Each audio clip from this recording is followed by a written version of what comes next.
kids haven't. There's a huge difference, a massive difference between the knowledge that the first language kids have and Korean kids would have. If your children are near native level, native materials is fine. If they're not near native level, it's reading pain for them. Be very aware that native materials are great, but only for the right kinds of learners. Some of you may have learned a lot by reading native materials. Probably because most of you here are highly motivated. Most of your students are not highly motivated. So be very, very careful about using native materials. Some of them at the very, very early levels may be okay, because they start very easy too. But very quickly they go woof in terms of difficulty. So what happens is, in my experience, many kids are reading English and they can actually read it to you, but they don't understand it. They can read it, but they don't understand it. They can tell you what the words are, but don't really comprehend it. So be extremely careful about using native materials. So be very careful about those. Boom, boom. So, and young learners. Recent research shows that if we start reading early, young learners learn much faster if they have a massive text input. Okay? It also says there's no advantage to starting English early if the students don't get massive extra support. There's no advantage. Kids at high school who started early or started late, there's no difference if they don't get extensive reading practice. Learners starting extensive reading early end up with higher natural ability than students who started reading later. Another reason extensive reading is important early. Another one, early reading success leads to language gains in self-confidence. They feel, I'm successful because of what I do. Okay? And it's very important to build that belief that success is due to what I've done. Also, early reading failure builds a sense of learned helplessness. They learn that I'm useless. They learn that I'm no good. They learn that I'm out of control. They learn that I can't do these things and I'm dependent on my teacher. So it's very important for us at the primary level, the elementary level, that we start the reading process early and we do it well. Now I think I have maybe only a minute or two left, so I'll just flash through a couple of slides. I won't go through that one so much. I don't think we need to do our library. I think I'll just basically leave it roughly there. Actually, I will go back to this one. We have to be very careful in Asia of this culture of the one right answer. A lot of education in Korea, in Japan, in Taiwan, in various other places, is based around the idea is there's one right answer for everything. Particularly on standard tests. There's this massive culture that says there's always a right answer. And we teach that way.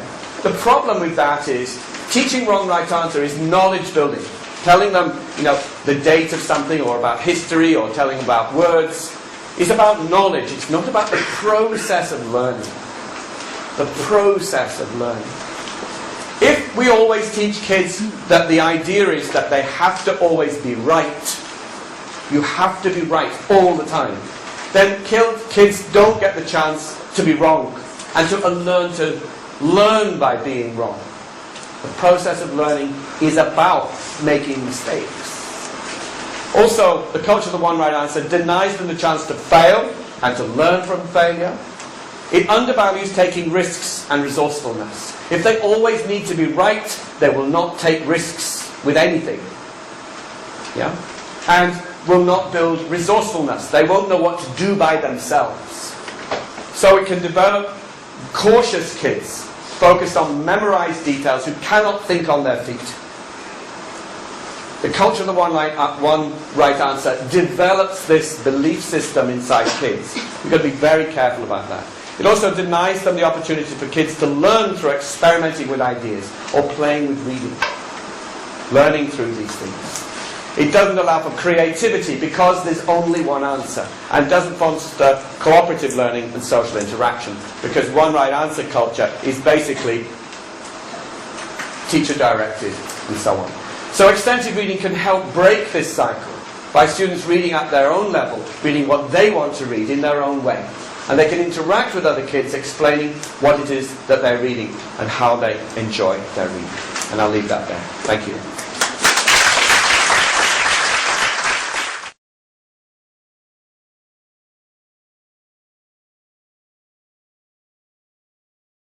I'm Harry Kim from Consolidation University of Education.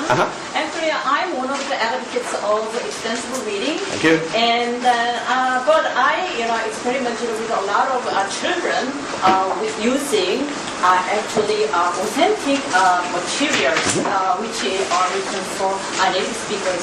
And also, my colleague and I experienced with university students using actually authentic materials. In that case, when we used the same levels of graded readers and authentic materials, actually students enjoyed authentic materials more because the graded readers kind of abridged a lot of details and interesting some parts. Okay. So they actually they just do not want to learn language skills from reading. They wanted to do more experience from the reading. So what do you think about that? 3 questions. Who are your students?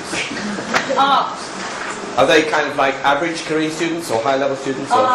Actually, they are university students. Of course, they are higher levels in terms of technology, but they are not higher levels in English. Okay. And of course, in that case, we use the chapter books written for children.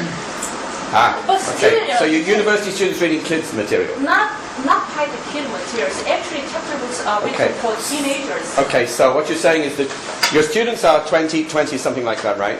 But the material they're reading is for much younger. That's not native material. That's not native material at their age.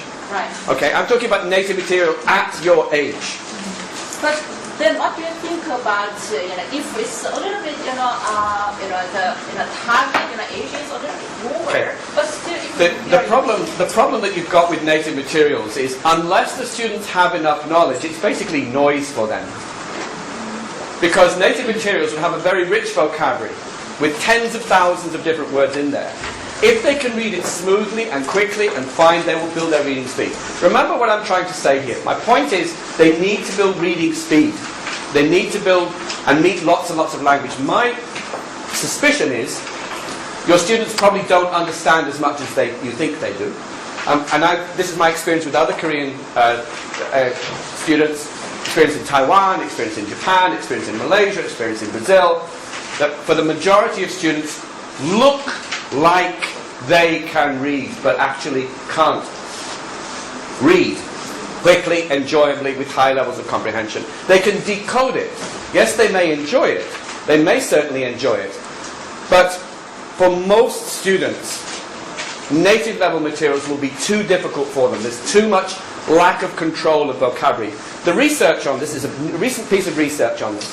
If you give students the opportunity to read controlled vocabulary or give them complete freedom between what they read, even native level materials, students who have a controlled vocabulary and are systematically taken through the reading experience have much better performance than those who have a kind of random experience. That's recent research which is not yet published. So that goes a little bit against what you've said. You may find that your students can read them, but I suspect they can't read them anywhere near native-like ability level. They're probably reading it very, very slowly, would be my suspicion. And you can test that. I mean, I would really love you to prove me wrong. I would like you to go away and do some carefully managed extensive reading research about this. Very carefully do it and then publish it, and then we'll all talk about it. But when people have tried it before and they've failed, they haven't had that experience. So I would love you to prove me wrong. Okay. A quick question. Yes. Thank you for your inspiring message.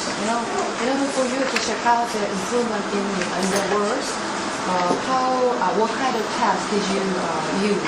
I mean, you said about the online assessment. I know, and you are on the opposite side of the one right answer. So, yes. What kind of test did you? Well, extensive reading doesn't need to be tested.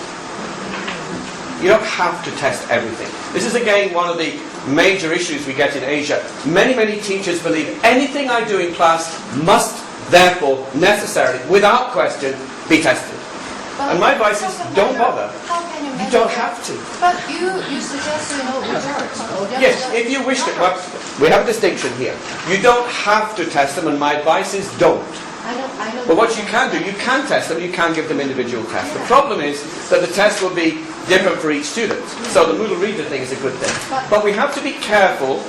We have to be careful that assessment doesn't always imply a test. You could assess them, grade them on the amount of books they've read, increases in reading speed, their written reports or oral reports. You can test them in indirect ways rather than always have to test them on everything they do. Because we want to get away from this idea that English should always be tested. The idea of extensive reading is to build independence in reading. We want to build lifelong readers. Therefore, we need to sometimes back off, leave them alone, trust them to do what you like. This message is so hard for many Asian students and Asian teachers to get. They cannot stop testing students. But we have to learn to back off, leave them alone, and trust them. And you'll be surprised. Remember the other thing too. With extensive reading, what was the criteria for extensive reading? READ. Read something enjoyably with adequate comprehension. If they've already selected something when they're choosing a book, which they already know, they can read it, they've read a page, they've understood it. They've already understood it. Why do you need to test them? They've already decided for themselves that they understand it, which is why they're reading. You don't need to test their comprehension, because their comprehension has already been tested by themselves, because they've chosen which book to read. Okay? Sure. Yeah, I totally with you, and I enjoy using journals, diaries, or projects. But how did you get the numbers of the table? So. Oh, okay. What I did was I got some graded readers, like several hundred graded readers. I put them into a computer and I threw them through a vocabulary analysis program, which then gave me these data. Okay, so that's how I got those data then. Okay, I think we have to leave. If you have a question, please feel free to come and talk to me. Thank you very much for your attention.